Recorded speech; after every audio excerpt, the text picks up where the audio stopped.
తెలంగాణ ప్రజలకు ఒకటి విజ్ఞప్తి చేస్తున్నాం. వాదనలు అన్నీ కూడా మా ఛానల్ కాదు,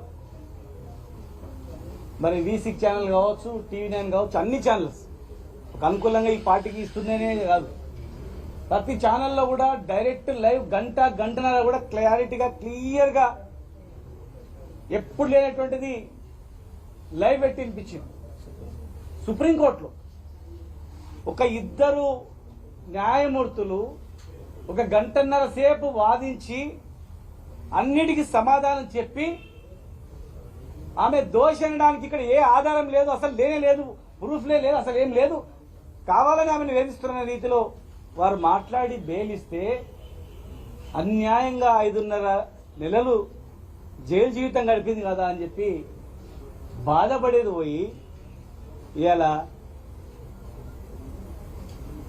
బీజేపీతో కుమ్ముక్కై బెయిల్ వచ్చిందని చెప్పడం అనేది ఎంతవరకు సమంజసం అడుగుతా ఉన్నాం. అంటే న్యాయ వ్యవస్థను పార్టీలు నడుపుతాయా? ప్రభుత్వాలు 5 ఏళ్ళకు ఒకసారి ఉంటాయి, పోతాయి.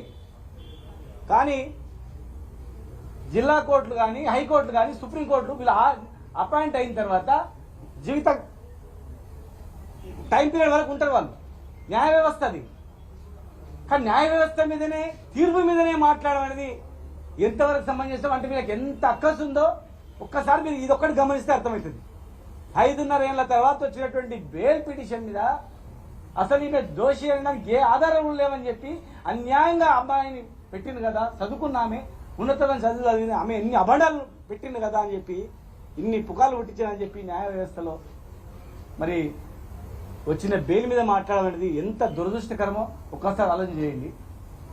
ఇలా తెలంగాణలో కాంగ్రెస్, బీజేపీ, టీఆర్ఎస్ పార్టీని భయపెట్టేయడానికి, అనేక రకాలుగా ఇబ్బందులు గురి చేయడానికి ఎన్ని చేసినా కేసీఆర్ గారు అనే వ్యక్తి సావడానికైనా సిద్ధం, కానీ ఈ బెదిరింపులకో లొంగికో అమ్మడబోయే వ్యక్తి కాదు. అట్లా చేసింటే కేసీఆర్ ఉండేది కాదు కదా. ఇలా న్యాయం పైన, దేశం పైన, రాష్ట్రం పైన, పేద ప్రజల పైన, రైతాంగం పైన ఒక విజన్ ఉంది కనుకనే ఆయన లెక్క చేయలేదు. ఒక న్యాయమూర్తుల మీద మాట్లాడడం అంటే మరి ఎంతవరకు ఇది? ఇంకా వాళ్ళు మాట్లాడే విషయాల్లో ఇక మేము చెప్పడానికి కూడా చాలా ఉన్నాయి. లక్షల కోట్లు ఎగ్గొట్టిన వాళ్ళు ఉన్నారు. దేశంలో కొన్ని సంస్థలు ఎట్లా పనిచేయాలంటే నిష్పక్షపాతంగా పనిచేయాలి. గవర్నమెంట్కు వ్యతిరేకంగా మాట్లాడినప్పుడేమో కేసు అవుతుంది, ఆ గవర్నమెంట్లో జైన్ అయ్యాకనేమో ఏముంది అనే టైప్లో గతంలో వివరించారు. ఇలా కేసు అట్లా కేసీఆర్ గారు అనుకుంటే అసలు ఇంతవరకు వచ్చేదే కాదు కదా. ఆలోచన చేయాల. ఒక న్యాయమూర్తులే వాళ్ళంతా 1.5 hours చెప్పిన తర్వాత కూడా ఇంకా కేసీఆర్ గారి మీద, కుటుంబం మీద, పార్టీ మీద ఒక రకమైన అక్కస్తో మాట్లాడడం అనేది పద్ధతి కాదు. మరి ఆ పార్టీలో ఉన్న వాళ్ళకు, కాంగ్రెస్ పార్టీలో ఉన్న వాళ్ళు బెయిల్ వస్తేనేమో మరి అదేమన్నట్లా అంటే మీరు కుమ్ముక్కై వీళ్ళు కూడా కుమ్ముక్కైనట్లు అనుకోవాలా? ప్రజలు ఏమనుకోవాలా?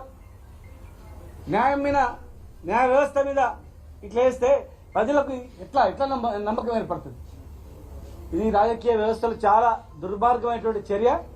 ఖచ్చితంగా ఇప్పటికి కూడా ఇది ప్రైమరీ, తర్వాత కేసులో కూడా ఈ రకంగానే 100% ఉంటుందని ప్రజలు, తెలంగాణ ప్రజలు చూస్తున్నారు. మొత్తం తమాషా చూస్తున్నారు. 10 ఏళ్ళ ప్రభుత్వాన్ని చూసిండ్రు, ఇప్పుడు చూసిండ్రు, ఏం జరుగుతుందో చూసిండ్రు. న్యాయ వ్యవస్థ పైన ఇట్లా దుర్మార్గంగా మాట్లాడడం అనేది ప్రజలు ఎవరు కూడా విశ్వసించారు. Thank you.